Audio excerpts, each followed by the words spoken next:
It is the story of my first love, about growing up on the banks of a wide river.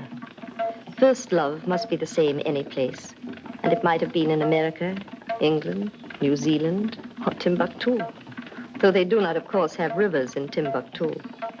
But the flavor of my story would have been different in each, and the flavor of the people who lived by the river would have been different.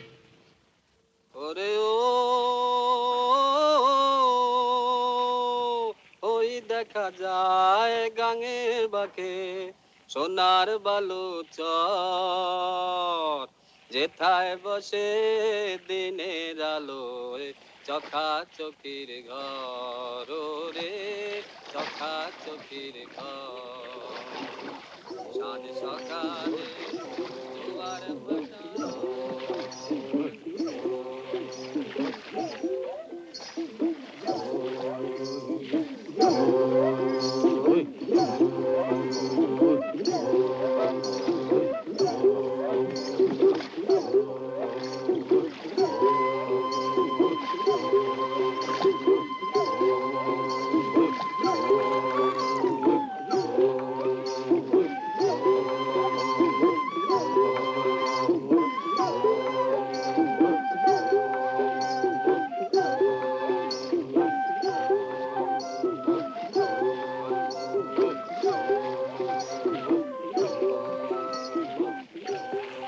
It was one of the many holy rivers.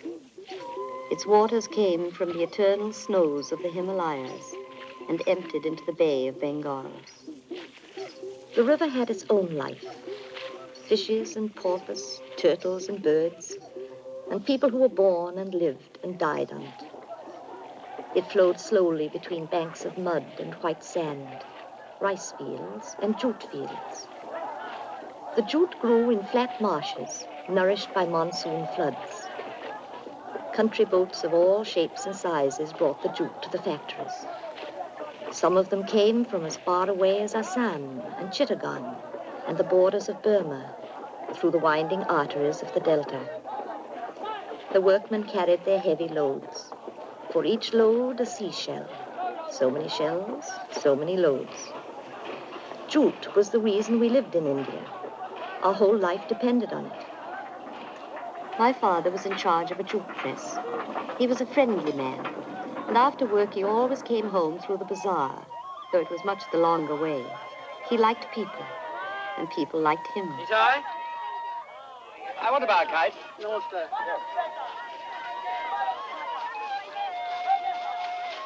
नहीं बहुत बड़ा छोटा लाओ बहुत छोटा दूसरा लाओ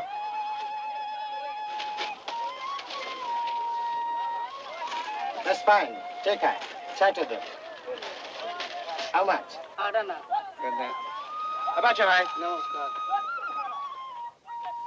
The days followed one another in the even tenor of Bengal. Along the river were villages, and people living and working, content in their traditions which had not changed for thousands of years. Balu.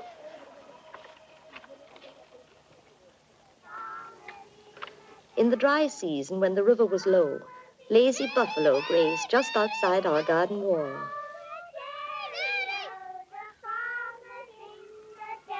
Come on, you little frogs. Come and get them. Here, Bogey Boy, it's for you. They call here, they want tigers for you. Come on, come on. We were 5 children, 4 girls and my brother Bogey, the only male among us females. Our family was very much like any other family. Still, I think living in India gave us a special flavor. Of course, in the family, we included Nan, our nurse, a few friends, our servants, and several pets. There was always chattering, laughter, piano music, songs. Time slipped away unnoticed. Boogie, come back and learn your spelling like Elizabeth. I don't like spelling. I like turtle.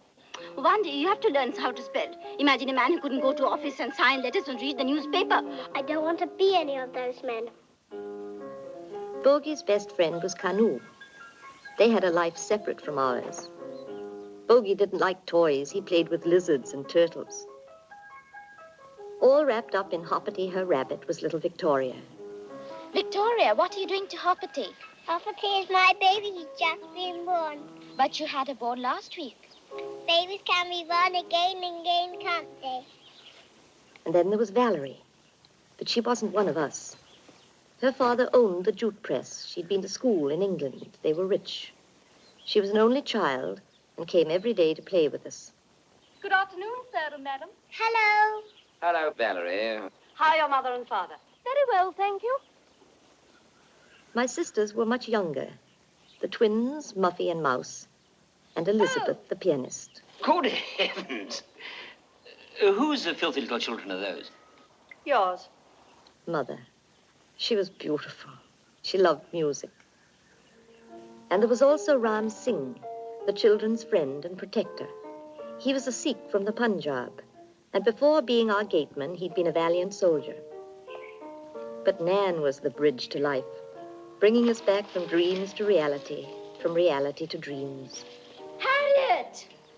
Come here. I found your shoes in the middle of the stairs.